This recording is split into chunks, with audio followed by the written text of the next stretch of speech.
Oi, pessoal, tudo bem com vocês? Muito frio por aí, aqui tá bastante frio, Maringá, 11 graus. É, Como estão de quarentena, continuamos aí, né? Isolados, até passar essa fase aí tenebrosa que estamos vivendo. Hoje nós vamos continuar a falar um pouquinho sobre a reforma trabalhista, tá? Na aula passada, nós abordamos as matérias a matéria sobre férias e sobre a obrigação de contribuição sindical, se precisava ou não precisava. Esclarecemos aí esses pontos, falamos um pouquinho sobre alguns temas polêmicos da reforma e hoje nós vamos falar mais precisamente sobre jornada de trabalho, tá? Então abram lá o material de vocês, tá? A CLT, por favor, e vamos começar a falar sobre jornada de trabalho. Gente, com a entrada em vigor da reforma trabalhista, houve algumas modificações com relação à permanência do empregado aí na sua função, no seu local de trabalho. Agora nós vamos começar a discorrer sobre essas modificações. Eu coloquei ali o antes, né, da reforma trabalhista e o depois. Quer dizer, com a antiga legislação e com a nova legislação, tá? Lá no artigo 7º da Constituição Federal, nós temos ali nos incisos 13 e 14 que versam sobre a jornada de trabalho e na CLT nós temos ali os artigos, gente, 57 a 75 também versam sobre a jornada de trabalho, tá? Não esquecendo que sempre que vocês forem estudar sobre algum caso específico, vocês têm que dar uma olhadinha na Convenção Coletiva de Trabalho da categoria daquele trabalhador. Não podemos esquecer que a Convenção Coletiva de Trabalho, ela rege também as normas, né? E ela tem maior força quando a norma se torna mais benéfica para o trabalhador ali, quando está, na verdade, regida pela convenção coletiva de trabalho ou algum acordo coletivo de trabalho. Então, prestem atenção muito nisso, tá? Quando for analisar o caso concreto, convenção coletiva de trabalho, tudo bem? Se estiver omissa ali, aí usamos a CLT. Gente, antes da modificação e da reforma trabalhista, como que era a legislação? Tava lá que a jornada de trabalho, né, ela era fixada a 44 horas semanais, 220 horas mensais, podendo haver até 2 horas extra por dia. Esse era o texto da lei. Com a reforma trabalhista, como que ficou o texto? Então, a jornada, gente, ela poderá ser de 12 horas diárias com 36 horas de descanso, respeitando a fixação de 44 horas semanais e 220 mensais.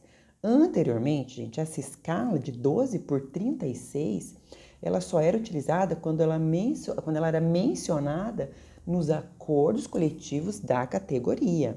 Prestem atenção, essa escala de 12 por 36 só poderia ser utilizada quando estava lá descrita nos acordos coletivos da categoria. Hoje não, hoje ela encontra-se ali na CLT, tudo bem? Gente, esta nova modalidade, né, já existia na verdade, mas era, como eu falei para vocês, só em acordo coletivo de trabalho, agora estampada aí na CLT, essa jornada de 12 por 36 é bastante comum, né, da gente ver, e daqui a pouquinho eu vou falar mais sobre ela. Essa, então, foi uma das modificações que teve na CLT. Gente, o que é jornada de trabalho, antes de tudo? Prestem muito bem atenção, gente. É a carga horária, tá, de trabalho, cumprida por aquele trabalhador que é contratado, tudo bem? Seja ela, pode ser em período semanal ou mensal. Ainda temos diversas dúvidas aí sobre, né, o empregado e sobre o empregador com relação a essas regras de jornada de trabalho. As principais dúvidas, gente, que eu observo são: quantas horas por dia que eu posso trabalhar? Qual o verdadeiro conceito de jornada de trabalho? O que é a jornada de trabalho? Quais as regras estabelecidas pela jornada de trabalho? O que a minha legislação fala sobre essa jornada de trabalho? O que pode e o que não pode, né? E qual que é a carga horária, então, que se regulamentou? Uma eu já falei para vocês, que é essa 12 por 36, a escala 12 por 36 que a gente fala, né? E agora eu vou falar um pouquinho das outras, depois a gente volta e fala dessa que é a mais complexa dentre todas as cargas horárias, tá? Gente, essa essa nova legislação, a reforma trabalhista, Ela possibilitou, então, uma maior flexibilidade de carga horária de trabalho, ou seja, os trabalhadores, eles podem ser contratados com outro tipo de jornada, que não aquela que a gente conhece, que é a mais tradicional, de 8 horas diárias e 44 horas semanais. Então, a CLT, a reforma trabalhista, possibilita o trabalhador ser contratado numa jornada diferenciada dessa que nós estamos acostumados a ver, né? A gente escuta, quantas horas você trabalha por dia? Eu trabalho 8 horas por dia, 44 horas semanais, enfim, 220 mensais. Então, a gente vai começar a falar sobre essas novas possibilidades aí. Como eu falei, a mais comum, então, é essa de 8 horas diárias e 44 horas semanais, tá? Gente, essa de 8 horas diárias e 44 horas semanais, ela pode ser da seguinte maneira. O trabalhador, ele trabalha 5 dias na semana, geralmente segunda, terça, quarta, quinta e sexta, folga no sábado e domingo. Quando acontece isso, ele tem que compensar esse horário de sábado de manhã que ele não trabalhou. Como que ele vai fazer para compensar? Durante a semana, ao invés dele trabalhar 8 horas por dia, ele vai trabalhar 8 horas e 48 minutos. E aí, no sábado de manhã, ele não precisa trabalhar, tá? Essa é a regra de algumas empresas, tá? Que não querem a sua produção no sábado, não querem abrir a empresa no sábado.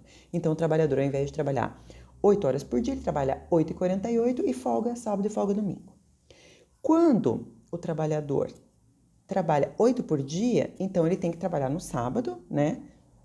Compensar esses horários das 8 ao meio-dia, das 8 à 1 da tarde, aí vai ver com a empresa o que ela necessita, tá? Mas ele trabalha no sábado também, aí ele trabalharia segunda, terça, quarta, quinta, sexta, segunda, terça, quarta, quinta, sexta e sábado, tá? Não esquecendo que do último horário de trabalho de sábado até o início do trabalho de segunda-feira, gente, ele tem que ter aquele período de 36 horas de descanso, tá?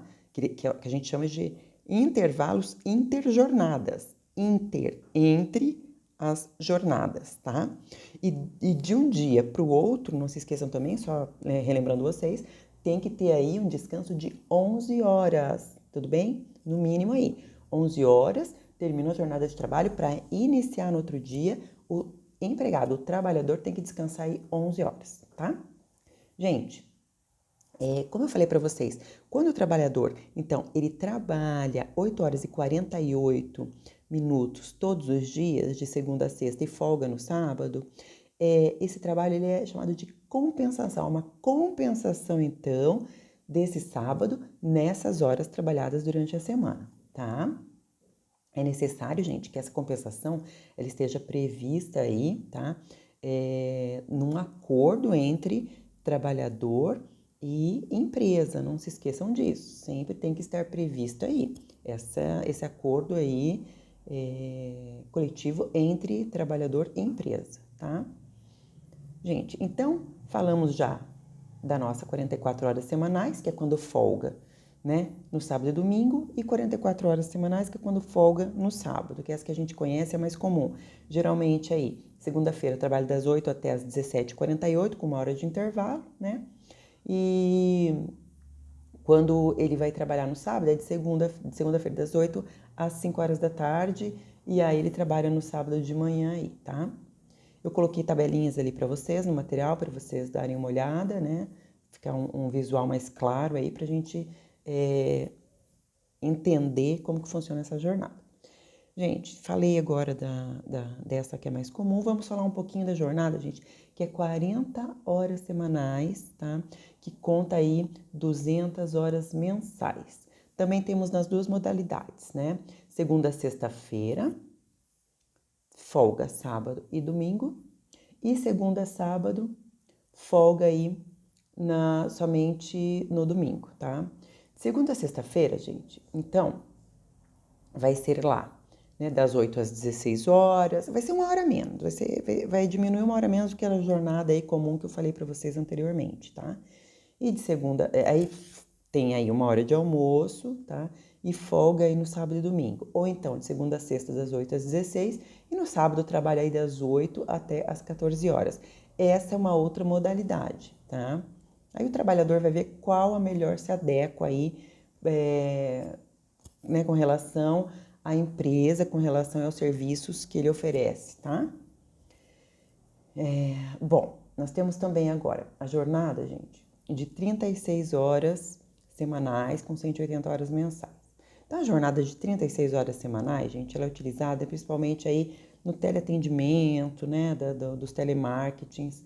Essas áreas já possuem regras próprias de jornada, porque tem direito aí a algumas pausas, esse pessoal não pode ficar direto ali, eles têm que fazer algumas pausas, e essas pausas elas ocorrem a cada 90 minutos, tá? E tem que estar também definido por convenção ou acordo coletivo, tudo bem?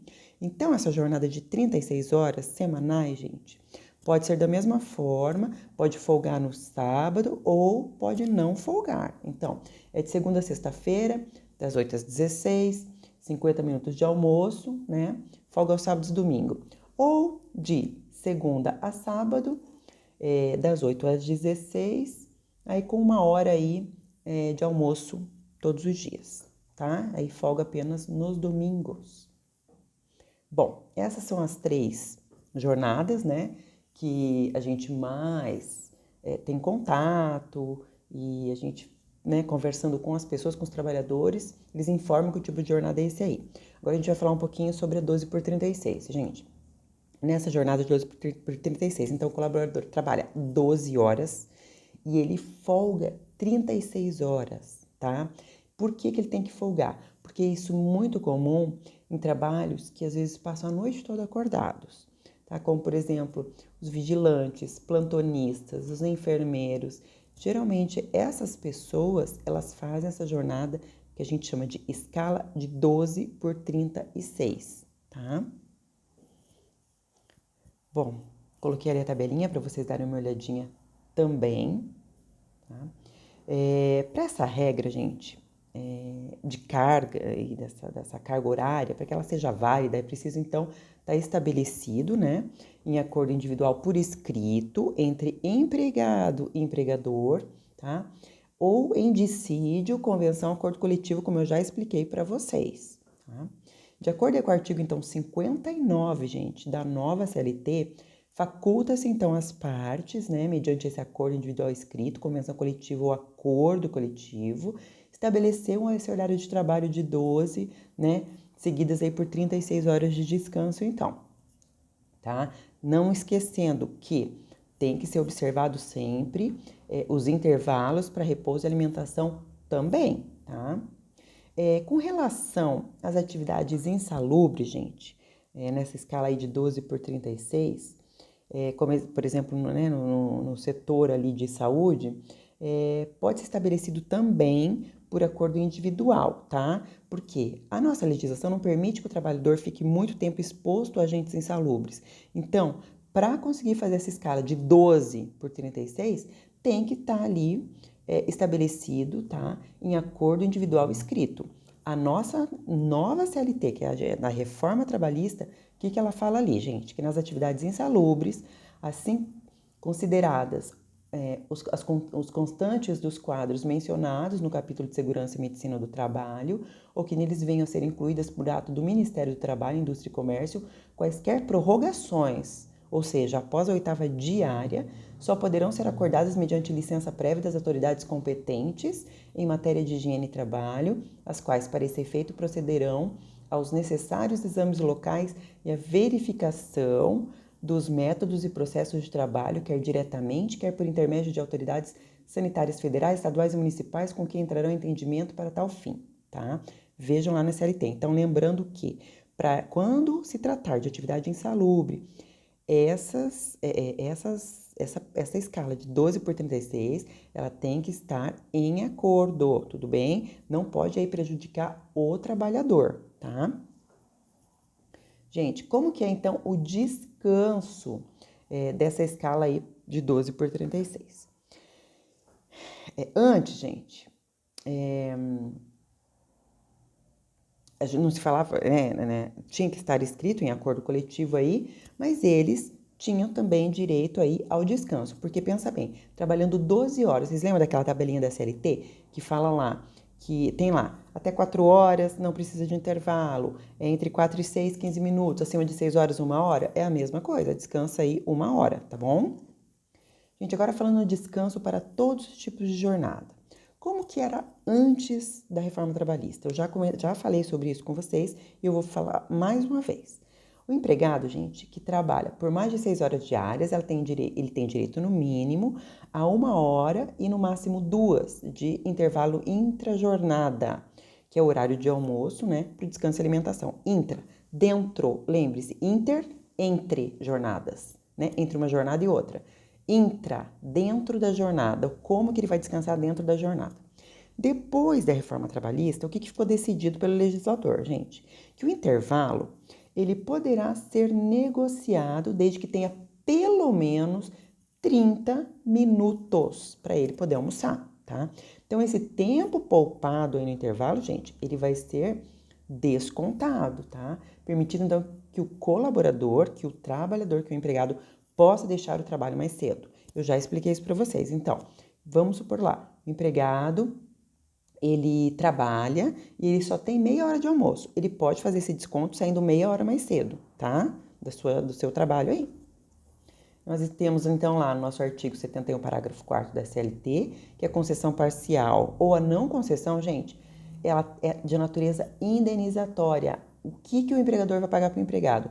Apenas o valor do tempo que foi suprimido.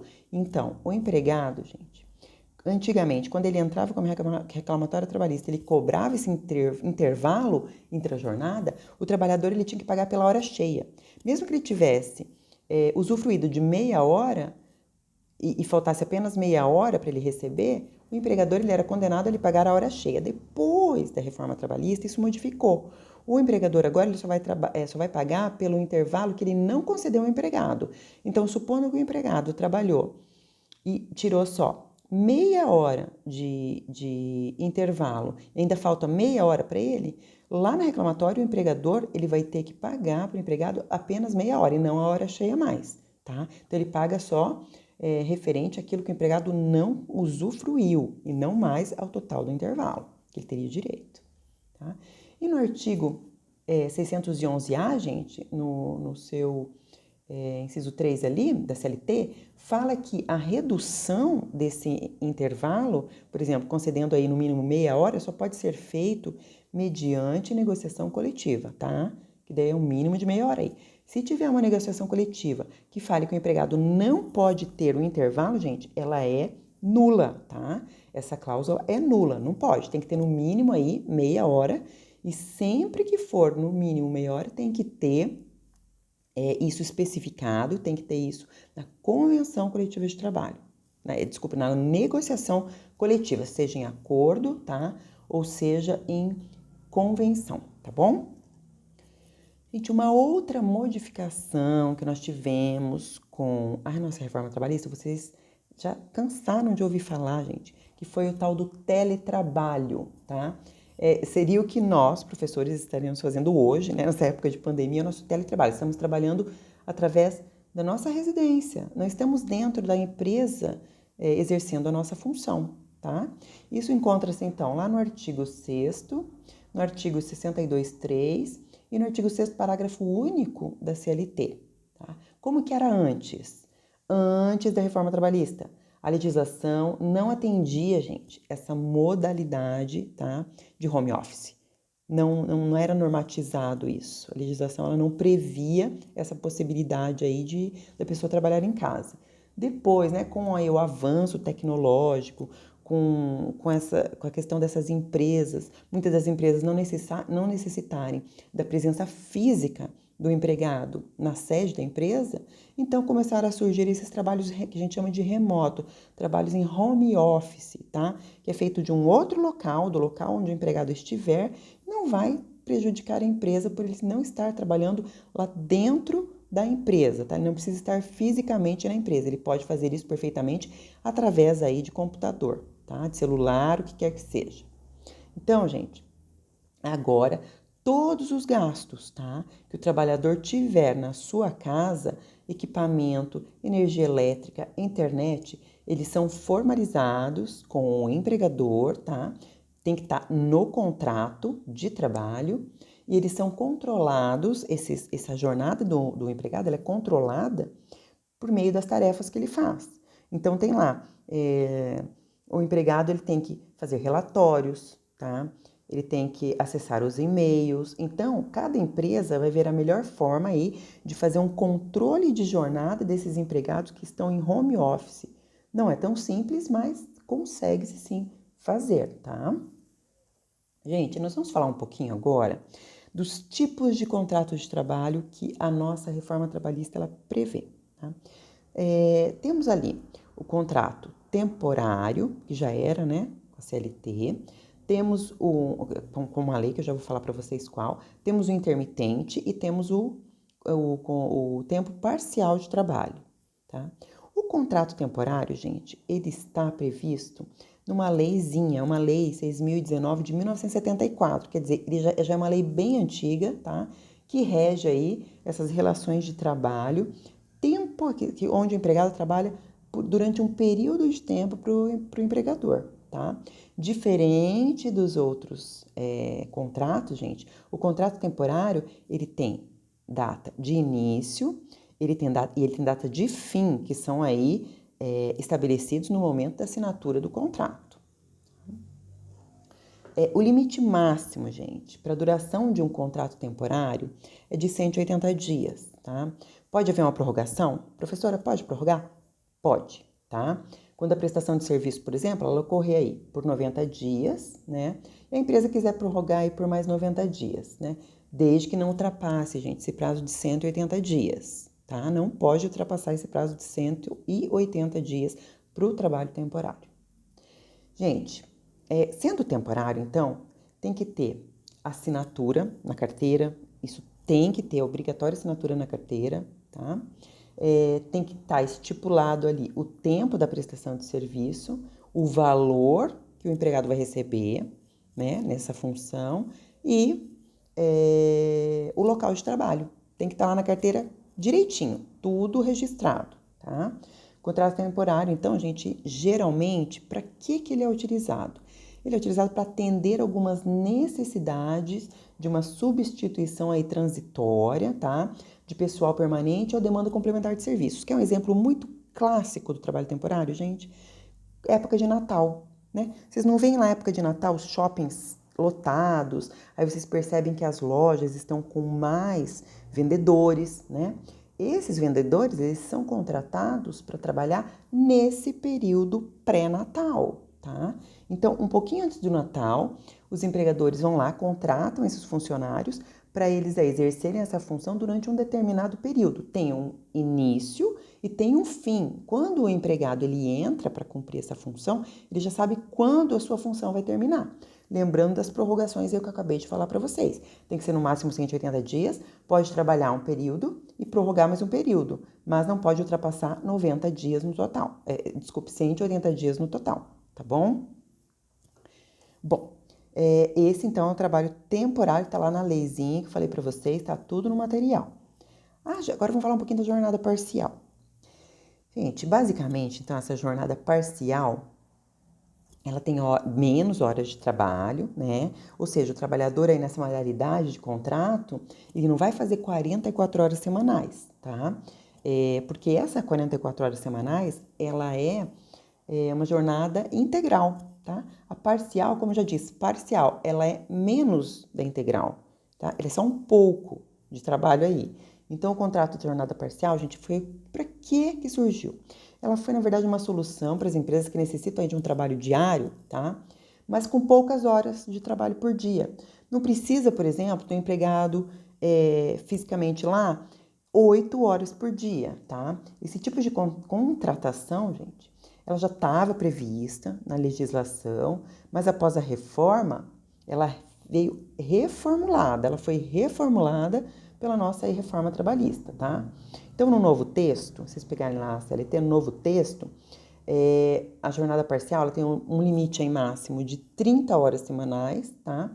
E não pode ter hora extra. Não pode ter hora extra nessas 30 horas semanais, tá? As férias nessa jornada parcial de trabalho, ela também foi um ponto que foi modificado aí pela reforma, porque antes as férias eram concedidas, gente, ao trabalhador de forma proporcional, tá? Então, dessa maneira, os dias de descanso, eles variavam de acordo com a quantidade de horas trabalhadas, tá? Agora não, agora o trabalhador, quando ele tem esse contrato, né, de jornada parcial de 30 dias aí, contrato de jornada parcial de trabalho, ele tem 30 dias de férias, sim, tá? Ele tem esses 30 dias de férias remuneradas para ele usufruir. A diminuição do período, ela só pode acontecer mediante, então, faltas que o trabalhador venha a fazer. Se ele faltar, então, alguns períodos, a gente sabe quando o trabalhador falta alguns períodos e não justifica essas faltas, pode ser descontado isso nos dias de férias. É a mesma coisa aqui para o tempo parcial de trabalho, gente. Nessa jornada parcial, se o trabalhador trabalhar certinho, ele vai ter direito a 30 dias. Se ele faltar, aí vai ter aqueles descontos lá previstos na CLT que eu já havia falado para vocês com relação às férias, tá?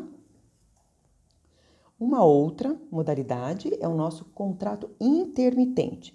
Muita gente pergunta, mas professora, o que é o contrato intermitente, né, de trabalho? Gente, diferentemente dessas outras modalidades que eu citei para vocês, o temporário e o parcial, o intermitente, gente, ele é um novo contrato criado com a reforma trabalhista. Ele foi criado pela reforma trabalhista, tá?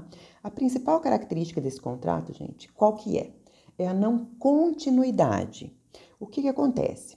Dessa forma, gente, o trabalhador, ele pode ficar dias, ele pode ficar semanas ou até meses sem prestar serviço para o seu empregador, tá? Por isso que se chama intermitente. Então, para um trabalho intermitente, ele cumprir todas as exigências legais, gente, é necessário que o contrato e a carteira de trabalho estejam assinadas. Não pode ir lá fazer um contrato intermitente sem assinar a carteira de trabalhador que você vai responder processo aí. Então, tem que ter assinado o contrato e a carteira, tá? E nesse contrato também deve especificar aí o local de trabalho, prazo para pagamento, o valor aí da remuneração e algumas outras coisinhas. Tem que estar tudo especificado, tá? Esse contrato, gente, então ele surgiu por quê? Professora, por que surgiu esse contrato? Nesse contrato, complicado, enfim. Não tem nada de complicado. Esse contrato, gente, ele surgiu porque ele veio formalizar aquelas pessoas que faziam bicos. Vocês se lembram dos famosos bicos? Nas empresas, tá? Então, ele segue os mesmos conceitos do tal do bico. Mas, com a grande diferença é que tem que ter o contrato e tem que ter aí relação empregatícia, registro na carteira. Então, a reforma trabalhista, ela veio aí para normatizar esse trabalho, né, intermitente, que eram os famosos bicos. Muita gente, então, não recebia algumas verbas que lhe eram devidas porque diziam que ele estava fazendo bico. Agora não tem mais desculpa. Fez o contrato, assinou a carteira, vai ter que receber tudo direitinho, tá? E se por um acaso contratou e não cumpriu aí com esses requisitos, não fez aí o vínculo de trabalho, contratou ele no boca a boca, o empregado pode entrar com reclamatória e pedir o que lhe é de direito, tá? Porque vai configurar aí um trabalho intermitente. Então, o contrato intermitente, gente, ela é uma possibilidade aí para a empresa que tem alta demanda em alguns períodos específicos do ano, tá? Ele pode, então, contratar esses empregados para quando ele precisa aí, agilizar os seus serviços, tá? Outro ponto positivo também é que o empregador ele vai pagar o trabalhador aí somente quando o empregado prestar serviços para ele, tá? Ele vai pagar proporcionalmente aos serviços prestados pelo empregado. O trabalho intermitente, gente, ele está previsto ali no artigo 443, parágrafo 3º da CLT. Tá? O que fala lá, então? É bem específico. Então, considera-se como intermitente contrato de trabalho no qual a prestação de serviços com subordinação, olha lá, presta atenção, não é contínua, ocorrendo com alternância de períodos de prestação de serviços e inatividade, ou seja, um período ele trabalha, um período ele não trabalha, tá? Inatividade, determinados em horas, dias ou meses, entenderam? Então, pode ser durante um dia trabalhar algumas horas e inatividade as outras horas. durante semanas, trabalhar algumas semanas, outras não, meses, alguns meses e outros não, e assim é o nosso trabalho intermitente, tá? E aí ele está dizendo ainda que, independentemente do tipo de atividade do empregador, do empregado e do empregador, exceto para os aeronautas regidos por legislação própria. Então, entendam que esse pessoal, né, os pilotos, os comissários, né, os aeronautas que a gente chama, aí eles têm, gente, uma leizinha específica, tá? Que trata aí desse trabalho deles, trabalho dos aeronautas. O artigo 452A, ele vem aí falando como que esse contrato intermitente ele deve ser celebrado. Ele é bem longo, tá lá no 452A, daí temos lá o parágrafo 1º, o 2º, o 3º, o 4º, 5º, 6º, 7º e 8º, até o 9º. Vamos lá bem rapidinho. Então, o empregador convocará por qualquer meio de comunicação eficaz para a prestação de serviços, informando qual será a jornada com pelo menos 3 dias corridos de antecedência. Gente, quando o empregador, então, ele quer que esse empregado exerça a função para ele tem que comunicar esse empregado por um meio de comunicação idôneo, né, que ele saiba que vai chegar até esse empregado, isso eles vão combinar entre si, né, e vai informar aí qual que é a jornada, gente, que ele vai cumprir. Mas isso tem que ser feito com 3 dias de antecedência. Ele não pode, por exemplo, chegar hoje e falar, ó, você vem amanhã. Não. O empregado ele tem que se preparar para ele entrar aí na sua atividade, tá? Recebeu essa convocação? Então, o empregado ele tem prazo aí de 1 dia útil para responder, tá? Se ele não responder o empregador, gente, o empregador vai entender como recusa. Isso está na lei, ali no parágrafo 2º. A recusa da oferta não vai descaracterizar a subordinação, tá? Para fim de contrato de trabalho intermitente. Então, mesmo que o empregado ele recuse esse trabalho durante um período, não descaracteriza que ele esteja subordinado aí a esse empregador. Aceita então a oferta, né, para ele comparecer ao trabalho e começar a realizar as suas atividades, sendo chamado pelo empregador. Então, a parte que descumprir, gente, sem justo motivo, pagará a outra parte no prazo aí de 30 dias a multa de 50% da remuneração que seria devida, permitida a compensação em igual prazo. Então, o que isso quer dizer? O empregado foi chamado, começou a trabalhar, o empregador descumpriu, ele vai ter que ainda indenizar o empregado. A mesma coisa o empregado com relação ao empregador. Foi chamado, começou a trabalhar, descumpriu os termos do contrato, será descontado aí, então, aí 50% da remuneração, tá? Então, o período de inatividade, gente, ele não é considerado um tempo à disposição do empregador, como a gente vai ver daqui a pouquinho. Essa disposição do empregador, quando a gente fala em disposição do empregador, quer dizer que o empregado ele está ligado com o empregador e ele está com o seu contrato de trabalho vigendo nesse momento e ele tem que responder ao seu empregador quando chamado, tá? Já diz ali, à disposição do empregador. No intermitente, no período de inatividade do empregado, gente, não é, então, considerado esse tempo de inatividade à disposição do empregador. Tanto que o empregador ele tem esses 3 dias de prazo aí para chamar esse empregado para trabalhar, tá? Para esse empregado se preparar. Ele não pode querer chamar o empregado em cima da hora, que isso não vai funcionar. Tudo bem? Bom, uma outra característica desse contrato intermitente é que o empregado, gente, ele pode prestar serviços a outros empregadores, mesmo estando aí com esse contrato de trabalho, né, pendente com esse empregador aqui. Ele pode, não nada impede que ele preste serviços para outro empregador nesse período de inatividade, tá? Ao final de cada período, então, de prestação de serviços, o empregado ele recebe, então, o pagamento imediato das seguintes parcelas. Vai ter lá, então, remuneração, férias proporcionais, 13º proporcional, repouso semanal remunerado e adicional legal. Tudo que estiver na lei, ele vai ter que receber, tá? Já no parágrafo 7º ali, o recibo de pagamento deve discriminar os valores que o empregado vai receber, né? Deve ter lá direitinho quais valores ele recebeu e o que significa esses valores, tá?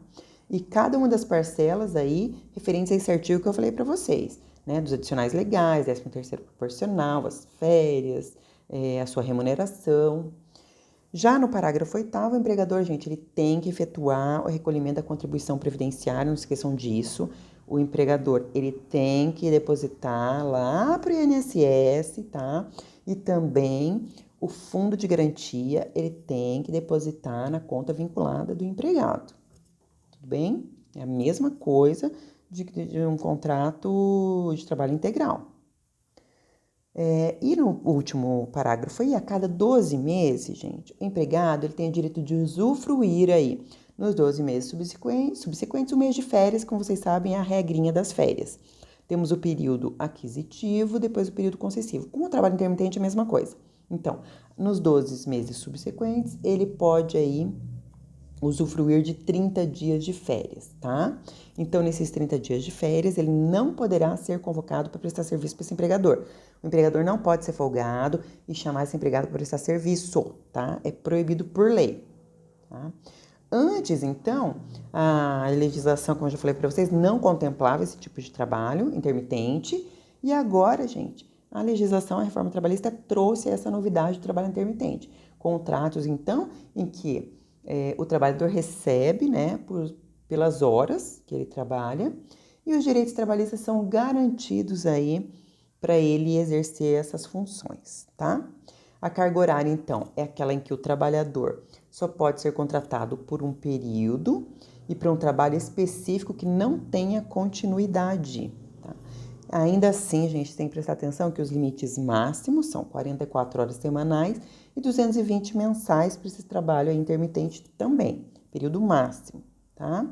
Tem que ser respeitada aí na jornada intermitente esse período. A remuneração não pode ser inferior ao salário mínimo, assim como os outros trabalhos também, e o pagamento é feito por horas ou dias trabalhados, tá?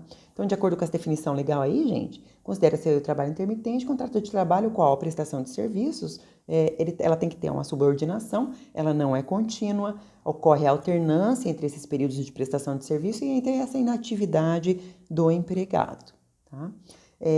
Nós utilizamos uma interpretação aí gramatical, gente, que o intermitente, então, ele significa algo que cessa, então, cessa e recomeça por intervalos, tá? Se manifesta, então, pela intermitência, aquilo que não é contínuo, que tem interrupções. Ao contrário, o que não é intermitente é algo que é contínuo, tá? Ele se sucede continuamente. Então, o contrato de trabalho intermitente, ela autorizou aí essas novas normas aí para o trabalhador e pode ser feito sim quando a empresa, então, tiver que contratar esses funcionários dessa forma. Quando um certo período da empresa, por exemplo, exige mais atividade do que em outros períodos, tá? Gente, ainda se vê ali no artigo 452A da CLT, que ao tratar aí do contrato intermitente, esse artigo ele estabelece, gente, que a jornada diária ela tem que ser fixada pelo empregador conforme a atividade ser desenvolvida pelo trabalhador. Então, qual a conclusão que nós chegamos quando a gente fala isso? Que onde existe a jornada fixa, pré-estabelecida e contínua, não cabe a utilização dessa jornada intermitente. Lembrem-se, existiu continuidade, tá? E pré-estabelecida, gente, essa jornada, ela não é intermitente, tá? Porque o intermitente, ele sempre será comunicado com 3 dias de antecedência da jornada variável. Então, conforme a tarefa que ele vai executar, se faz presumir, então, aí que o empregado, ele não vai permanecer continuamente dentro da empresa. Por isso que não é uma atividade contínua, tá? Ele vai fazer conforme as necessidades do empregador, tá? Temos lá, então, o artigo 452A, vocês deem uma olhadinha nisso, tá? Teve vários debates sobre esse tema aí, do trabalho intermitente, porque antes da aprovação da reforma trabalhista, né, um dos objetivos aí era regulamentar essa atividade de certos trabalhadores aí que se encontravam à margem da lei, né, que faziam aí o tal do bico, na condição aí de garçom, músico, recepcionista de eventos, trabalhadores em festas regionais, festa do peão, festa rave, festa de padroeira, vários trabalhadores todos aí, não tinha, na verdade, esse contrato de trabalho regulamentado pela nossa CLT, tá? Muito bem, vamos falar um pouquinho agora do trabalho parcial, que o trabalho parcial é o seguinte, minha gente. Lá no artigo 58A da CLT, Então, são permitidas as contratações com até 25 horas semanais, não pode ter horas extras, tá? 100 horas extras. Isso na CLT antiga. Como que ficou agora? São permitidas contratações de 30 horas semanais totais ou 26 horas semanais com acréscimo de até 6 horas extras, tá? Gente, olha a diferença. Na CLT antes da reforma trabalhista, então, poderia haver essas contratações com até 25 horas semanais, mas não tinha hora extra, tá? Com a reforma trabalhista, o que se colocou no 58A? Pode ser feita a contratação de 30 horas semanais totais ou 26 horas semanais, com acréscimo de até 6 horas extras. Agora, pode ter hora extra, mas tem um limite aí para essas horas, tá? Então, essa carga horária aí do trabalho parcial, gente, ela segue o seguinte modo. O limite de 30 semanais, não sendo aceitas horas extras, né? Ou a jornada de 26 horas por semana, permitidas até 6 horas extras semanais, tá? A nova lei, então, ela aumenta aí também o período de férias, porque antes da reforma, o período de férias era inferior agora, então aumentou o período de férias para 30 dias. O trabalhador também tem direito a 30 dias, mesmo trabalhador que obedece ao regime de trabalho por tempo parcial, tá? Antes eles tinham, gente, direito a férias de 18 dias só. Agora, com a reforma, 30 dias, tudo bem, regulamentou. Então, de acordo aí com a nossa reforma trabalhista, o trabalho de regime por tempo parcial passou a admitir aí duas formas de contratação, tá? Vamos relembrar. 30 horas semanais, 100 horas extras, 26 horas semanais com 6 horas extras no máximo. Tudo bem? Tá.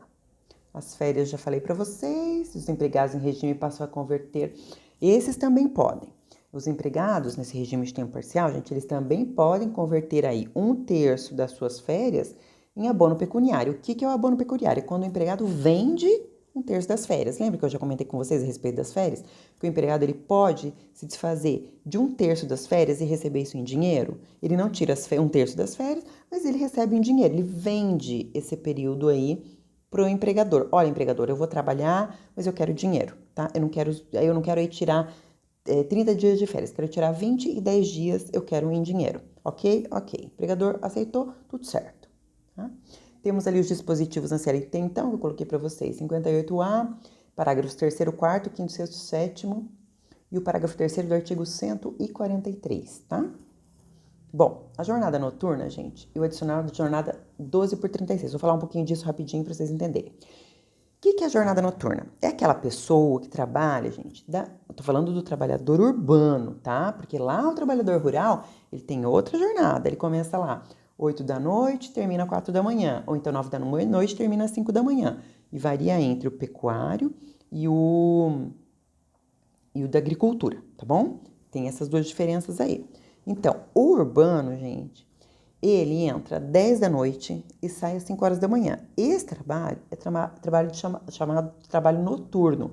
E ele recebe adicional noturno, tá? Porque ele trabalha à noite, é mais cansativo, ele não descansa direito. Então, ele recebe esse adicional justamente para compensar essa atividade realizada aí durante a madrugada, durante a noite, tá? Então, o cálculo dessa jornada noturna, gente, como que ela é feita? Ela não é uma hora cheia. A hora da jornada noturna, ela é 52 minutos e 30 segundos, por incrível que pareça, tá? Então, como que é contada a hora de jornada noturna? Ele recebe por 52 minutos e 30 segundos, tá? Ou seja, cada hora noturna sofre a redução de 7 minutos e 30 segundos, ou ainda é aumentado 12,5% sobre o valor da hora diurna. Tá? Então, o trabalhador que trabalha lá em horário noturno, ele recebe 12,5% sobre o valor da hora diurna. O empregado, então, dessa jornada noturna, gente, ele deve receber essa remuneração de, no mínimo, 20% a mais, tá? Do que pago pela hora trabalhada durante o dia, tá?